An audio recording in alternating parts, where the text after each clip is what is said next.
Hi, I'm Drew Klaber with Mitutoyo America Corporation. Thank you for watching today's tooltip. I'm here with Jeremy Banks. Jeremy is also with Mitutoyo America. And today one of the things we're going to be talking about are ways to reduce the misuse of your indicators.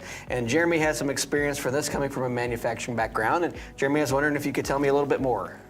So today we're going to talk about the function lock on the ID-C indicator. So here you see we have our calculation type ID-C indicator. It's a high function, high accuracy indicator. A very simple function that it has is inch metric conversion. So all we have to do is hold down the inch metric button to toggle between inch and metric. Now this is a great function, but unfortunately you don't necessarily want the operators to be changing this in the middle of a setup. If your drawing is dimensioned in millimeters, you don't want them switching to inch accidentally. Right. Right. So even though it's very convenient that all you have to do is hold down the button, it also makes it easy to be misused.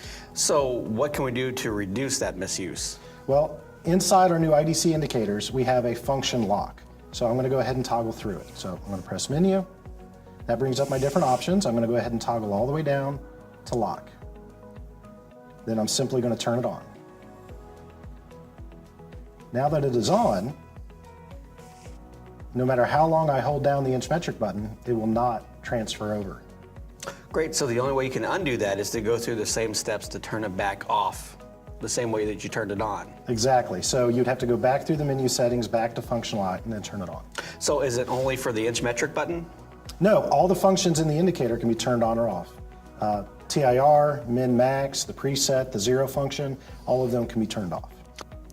So this is great. What if you encounter a situation where maybe you need an additional layer of security, something where I don't want to just have to go in through a menu on the indicator to change that lock-in, lock-out ability. Are there any other options available? Right, well obviously if I can lock it out, then someone else can unlock it. So we actually have a free software that you would connect to the ID-C indicator, and you can control every function in the indicator from inch metric to the actual preset values, TIR, max or min. All of those functions could be individually locked out.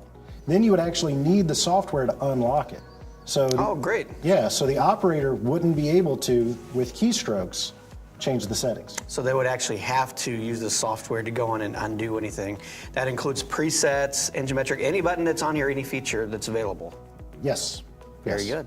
Now, of course, the software is free. There is a connection cable that needs to be purchased. Benefit to that, though, is you only need one connection cable. So you could have 100 indicators just by the one cable, and you can take care of everything in your factory. Really? So what if I have 5 indicators, but each one is configured a little differently? Well, inside the software, you have the ability to save configurations.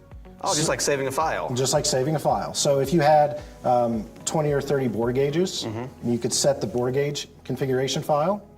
And then if you had a max-min indicator, or if you had an inline TIR, you could set those different condition files. So if you're a lab manager, somebody that's responsible just for maintaining these, really once you set up one of these, it's going to be very, very time advantageous to set up the others. Yeah, all you got to do is take your new indicator out of the box, plug into that cable, load up the software, load your config file, save it, and you're up and running. Same cable for all indicators? Same cable for all the indicators. Well, that's a big help. Well, Jeremy, thank you so much for your time. Thank you for your time today and for watching this tooltip. If you have any suggestions for other tooltips, please leave them in the comments below.